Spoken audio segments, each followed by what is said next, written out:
kan? Tak ada. Right. So datagram server and client utilize a UDP connection to communicate the date and time information from the server to the client. So nak senang cerita, kita pakai sama juga. Contoh, kita akan pakai date and time information. So kita akan transfer daripada server kepada client juga, tapi kali ini kita pakai UDP. Recall from the stream server that a connection takes place to create virtual circuit between the client and server. With datagram communication, this is not the case.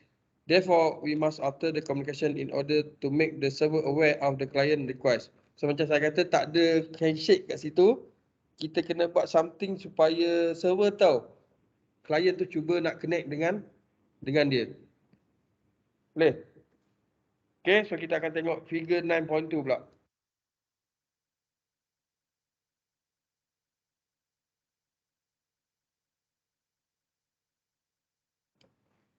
The data flow diagram illustrating the socket API call is shown in figure 9.2. Okay, so 9.2 yang ni. Alright, so nampak ada tak listen? Tak ada kan? Tapi ada bind kat sini, socket bind. Socket, beza client dengan server dia ada socket bind lah kan? Okay, client socket saja. Tak ada connect dengan accept, tak ada. So handshake tu tak ada. Nak cakap kata client tu connect dengan server, tak ada kan? Tadi daripada 9.1 kita ada connect sebelah sini.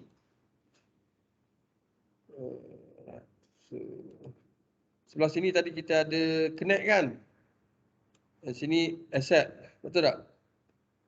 Alright. So sekarang ni kita tak ada, kita kena buat macam satu dummy communication. So dia nak cakap tapi dia tak hantar apa-apa. So dia hantar macam null saja, dia hantar null saja. Kan? Ni double quote ni, spacebar double quote. Maksudnya macam dia hantar spacebar saja. Kan?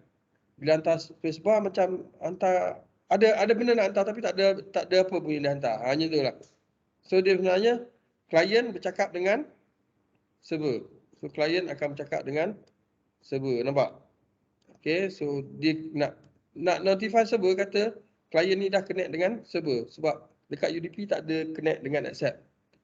So bila server terima saja benda ni, server faham dia adalah client dan dia akan start send date and time kepada client yang minta tu. Macam ini dia minta lah. Kan? Right? So note here on server side we use send to. Okay, tadi yang UDP yang TCP kita pakai send apa? Write kan? Ataupun kita boleh pakai send kan? And then dekat receive from. Okay.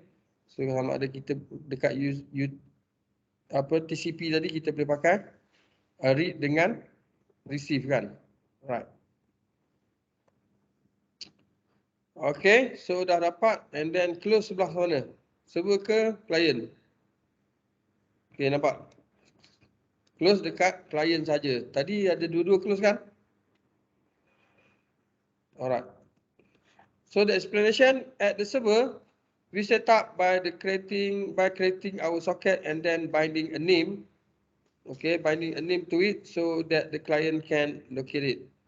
So the client similarly creates a socket in order to communicate. So note that the datagram server does not use listen or accept. Okay. These are stream specific calls that are never used by datagram socket. Okay, the server then use a receive from call to await a client datagram. This is necessary so that the server knows when a client desires the time and date information. So because datagram sockets are unconnected, some way is needed to identify the client request. We have chosen this method because it is simple and provide us with the necessary client information at the server. So kita pakai yang hantar null tadi kan, spacebar tadi kan. So because it's a simple saja. Senang faham kan? Okay, once the client send a null message to the server receives this message and using the receive from call, Okay, function call kita pakai receive from can identify the source of the message. This message is then used by the server in the send to. Okay, function call to return the time and date information. Note the symmetry in socket API functions for the datagram server. Finally, both the datagram client and server applications use the close function to end the socket session. Alright.